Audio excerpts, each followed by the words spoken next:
Bonjour. Alors depuis plusieurs jours déjà, au travers de ces méditations, nous partageons autour de la tentation en général. Alors le Seigneur nous pose une question vraiment importante. Posons-nous-la sérieusement. Qu'avons-nous mis en place depuis ces méditations qui en parlent donc? Qu'avons-nous mis en place pour pouvoir résister face à la tentation?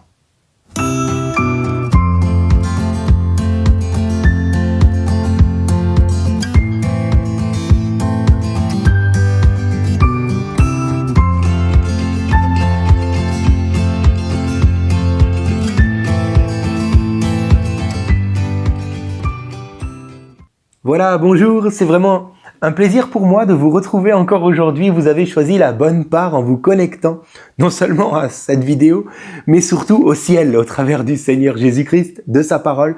Que Dieu vous le rende, qu'il vous parle, qu'il vous fasse du bien. Voilà, alors j'aimerais, si vous avez le temps, lisez Genèse 39 encore, ce passage où Joseph est tenté dans la maison de son maître Potiphar, par l'épouse de Potiphar, qui lui suggère de coucher avec lui. Relisez cela et voyez le contexte un petit peu dans lequel tout cela est écrit, tout ce que Joseph a pu penser, vivre. On en a déjà assez parlé, je ne vais pas revenir dessus maintenant. Et posons-nous la question, qu'aurions-nous fait à sa place? Et que faisons-nous aujourd'hui face à toute forme de tentation qui peut se présenter à nous? Qu'as-tu mis en place pour résister? Qu'as-tu répondu à cette question, mon ami? Cette réponse est cruciale. Parce que si d'un côté, le Seigneur Jésus à la croix nous a offert la liberté, la délivrance, oui, la liberté, nous sommes donc appelés à marcher libres et à ne plus nous placer sous l'esclavage du péché, sous quelque forme qu'il soit, en succombant à la tentation. Si d'un côté, Jésus nous offre la liberté, d'un autre côté, il nous appelle à nous revêtir d'une foi qui s'empare de cette liberté. C'est un peu comme le peuple d'Israël dans l'Ancien Testament, rappelez-vous. Dieu lui a dit, je te donne maintenant le pays de Canaan en possession. C'est mon cadeau. Alléluia. Sauf qu'il va lui dire ensuite, maintenant prends les armes, va combattre pour avoir le pays. Alors, vous comprenez que, oui, Dieu nous donne, parce que lorsqu'il dit, la chose est là. Cependant, avons-nous la foi nécessaire pour prendre les armes et pour aller combattre, sachant que Dieu est avec nous? Alors pour nous, il ne s'agit pas, vous l'avez compris, d'armes charnelles, physiques, mais d'armes spirituelles. Et j'aimerais qu'on en parle aujourd'hui, c'est vraiment important. Éphésiens 6, là encore, si vous avez le temps, vous pouvez le lire, nous parle de différentes armes spirituelles. Il y a le bouclier de la foi, il y a l'épée de l'esprit, de la parole de Dieu, il y a les chaussures du zèle de l'évangile, la cuirasse de la justice, etc. Toutes ces choses sont là pour nous parler, pour que nous puissions mener une vie tel un soldat en Jésus-Christ qui ne se laisse plus atteindre ou mettre à terre dès que une tentation est là. Au contraire, nous voulons œuvrer avec les armes que Dieu nous donne. Alors, voyons un peu les armes que Joseph a utilisées, si vous le voulez bien, et cela certainement pourra nous aider. Parce que j'espère qu'au travers des méditations précédentes sur ce thème, vous avez fait un constat, qui est celui-ci. Thomas, c'est bien beau tout ce que tu nous dis, mais on n'y arrive pas. Si tel est le cas, j'aimerais vous dire, tant mieux. Je suis vraiment content que vous l'ayez compris. C'est important de réaliser qu'il y a en nous le désir, mais non la capacité de nous changer. Lorsque nous avons cru, nous avons reçu le Saint-Esprit, et le Saint-Esprit en nous nous donne le désir de suivre Dieu dans ses voies. Mais il y a toujours en nous le péché qui veut dominer. Nous avons le désir, mais non la capacité. Donc si la solution ne se trouve pas en nous, elle se trouve en Dieu. Et Joseph a trouvé sa solution en Dieu. Voilà pourquoi il a pu résister face à la femme de Potiphar. Oui, Joseph était un homme intègre vis-à-vis de son Dieu. Il est écrit donc dans Genèse 39, verset 9, « Comment commettrais-je un acte aussi abominable et pécherais-je contre Dieu ?» Une légende juive dit que au moment où Joseph commence justement à parler de Dieu à la femme de Potiphar qui le tente, voulant coucher avec lui, À ce moment-là, la femme donc de Potiphar, la tentatrice, va enlever sa robe et la jeter au coin de la pièce en plein sur une statuette d'idole qui était là, dressée debout fièrement dans la pièce. Et la robe donc de la femme de Potiphar va recouvrir la statuette. Et donc, la tentatrice va dire à Joseph, « Maintenant, ton Dieu ne voit plus rien. » Et Joseph de répondre, « Bien sûr que si, mon Dieu voit tout. » Waouh! Rappelez-vous de la définition de la tentation que Dietrich Bonhoeffer nous a donnée. La tentation, c'est le moment où Dieu devient comme irréel à nos yeux, tandis qu'il ne reste plus que réel l'objet de la convoitise. Pourtant, Joseph, lui, va vivre juste l'inverse. Dieu va être à ses yeux encore bien plus réel que ne l'est la femme de Potiphar juste devant lui. Waouh, mais comment a-t-il fait? C'est là que se trouve la solution, mes amis.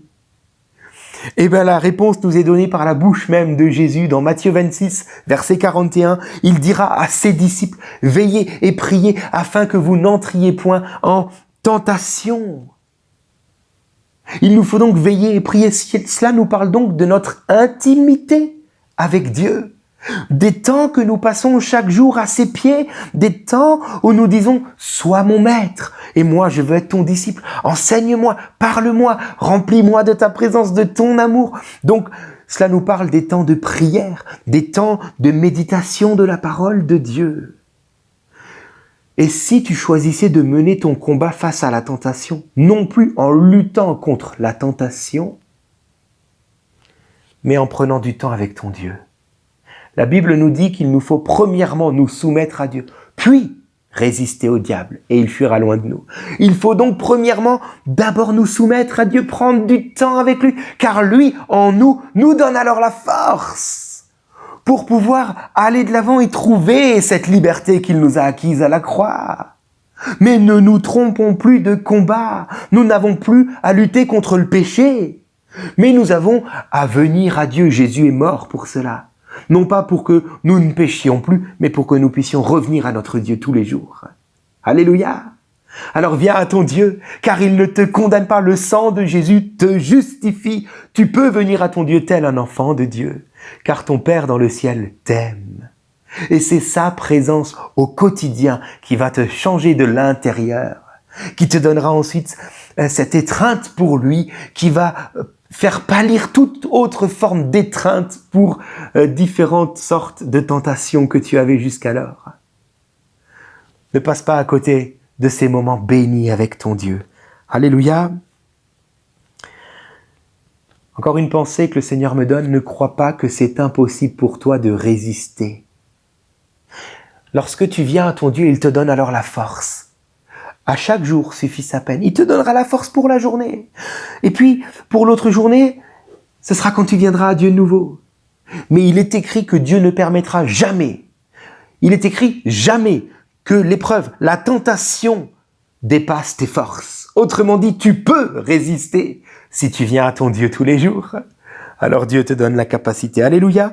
Oui, Joseph était un homme intègre vis-à-vis de son Dieu au point que, au moment de la tentation, il voit encore bien plus son Dieu que l'objet de la convoitise. Puissions-nous vivre cela tous les jours. Et même alors, nous revêtir des chaussures de zèle que donne l'évangile de paix. Oui, puisque nous venons tous les jours à Dieu, nous allons recevoir ces chaussures de zèle, cette envie de suivre Christ et de le servir. Ce faisant, nous aurons beaucoup moins de temps à penser à toute forme de tentation, puisque nous suivons le Maître. Alléluia! Tout cela se passe au pied du Seigneur tous les jours. Ne nous trompons pas de combat. Mais je note aussi ceci, c'est que Joseph n'était pas seulement intègre vis-à-vis de Dieu, mais aussi vis-à-vis de son maître égyptien, Potiphar. Voyons ce qu'il répond à sa tentatrice. Donc Genèse 39, versets 8 et 9. Je lis avec vous. Joseph refusa et dit, « Mon maître, donc Potiphar, ne prend connaissance de rien avec moi dans la maison. Il m'a confié tous ses biens. Personne n'est plus grand que moi dans cette maison et il ne m'a rien interdit sauf toi, parce que tu es sa femme. Comment pourrais-je commettre un aussi grand mal ?» Là, il pense à son maître. Et il rajoute, et pécherai-je contre Dieu? Donc bien sûr, il pense à Dieu, mais il pense aussi à son maître. Joseph est intègre vis-à-vis de ceux qui lui font confiance. La question pour nous est celle-ci. Avons-nous des gens autour de nous qui nous font confiance? Et sommes-nous intègres vis-à-vis d'eux? C'est très important. Joseph connaissait la redevabilité. Qu'est-ce que la redevabilité? C'est le fait de rendre des comptes à quelqu'un de manière totalement délibérée. Et le Seigneur veut que nous puissions vivre cela, nous, en tant qu'enfants de Dieu.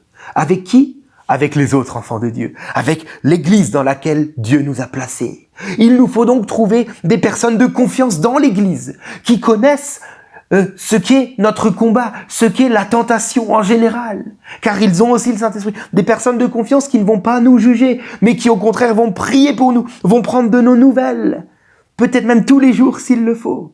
Peut-être est-il temps aujourd'hui, si tu n'as personne autour de toi de la sorte, alors va vers ton pasteur, va vers un frère ou une sœur en Christ à qui tu sais que tu peux faire confiance, mais ne reste plus seul face à tes tentations.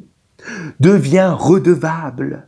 Bonne nouvelle, la personne à qui tu seras redevable un jour te demandera à ton tour de lui être redevable. Alléluia, que elle te soit redevable aussi. Et donc, nous comprenons donc que l'Église sert aussi à cela. D'ailleurs, Jacques le dit au chapitre 5 de sa lettre, « Confessez donc vos péchés les uns aux autres et priez les uns pour les autres. » Comment? Ensemble, nous confiant, en confiant les choses qui vont pas, en montrant nos faiblesses, nos vulnérabilités. Soyons donc vrais entre nous, afin que le Seigneur puisse agir puissamment. Car lorsque deux s'accordent pour demander quelque chose, la chose leur sera accordée. Alléluia! Ne l'oublions pas. C'est la parole de Dieu qui nous le dit. Alors je termine en vous encourageant, en vous disant que si vous choisissez de vous revêtir de ces armes spirituelles et de mener le combat maintenant pour vaincre face à la tentation, mais que les effets immédiats ne sont pas forcément ceux que vous escomptiez, ne baissez pas les bras. Joseph va dire non face à la femme de Potiphar. Alléluia, il va fuir. Résultat, il va être emprisonné. Nous en parlerons la prochaine fois. Il va être emprisonné et oublié en prison. Nous, on crie à l'injustice, on dit « Seigneur, où es-tu » Mais Dieu est juste, il sait ce qu'il fait. On en reparlera, vous verrez.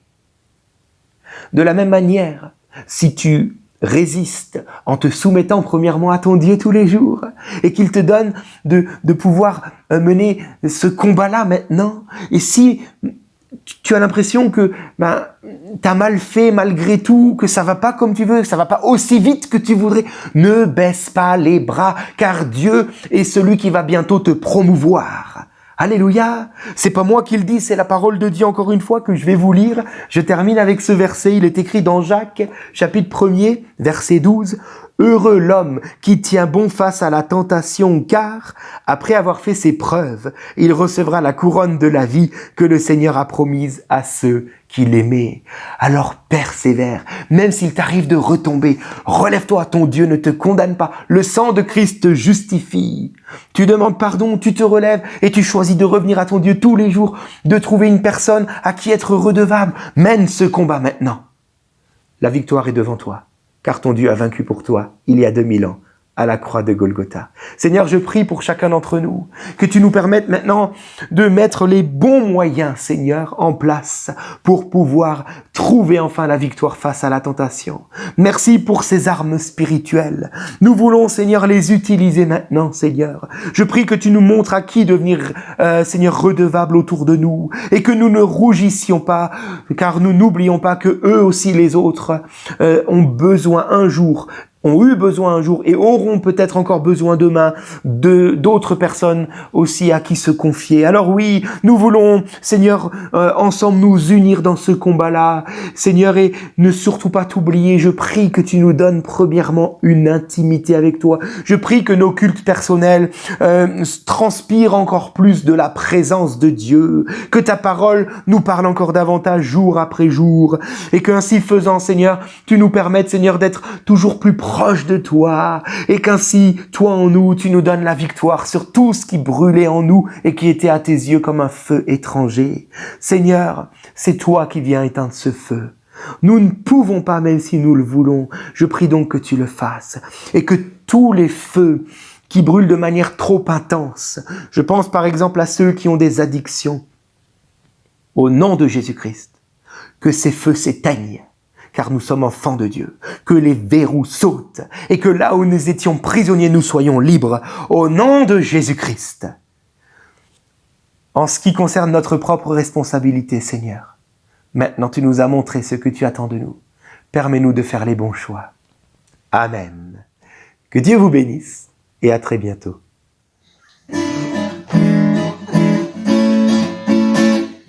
Veux-tu marcher toujours pur, triomphant? La force est en Christ, la force est en Christ. Pour te garder, Jésus est tout puissant. La force est dans le sang de Christ. Je suis fort, fort, oui, plus que vainqueur, par le sang de Jésus. Je suis fort, fort, oui, plus que vainqueur, par le sang de Jésus, mon sauveur. Veux-tu le ciel t'approcher chaque jour? La force est en Christ, la force est en Christ. Avec Jésus demeurer pour toujours. La force est dans le sang de Christ. Je suis fort, fort, et plus que vainqueur, par le sang de Jésus. Je suis fort, fort, et plus que vainqueur, par le sang de Jésus, mon sauveur. Génial. Bienvenue dans notre quotidien. J'espère que ça marche sur la vidéo. J'aime ça, hein? J'aime ça, hein? Par le sang de Jésus, Plus que vainqueur, par le sang de Jésus, mon sauveur. c'est la fête des neiges. On le fait en version... Avec Kaou, ça filme opéra. depuis un moment. Allez, opéra. Donc ça, c'est la même On le boîte. fait opéra. Ah mince, c'est la boîte.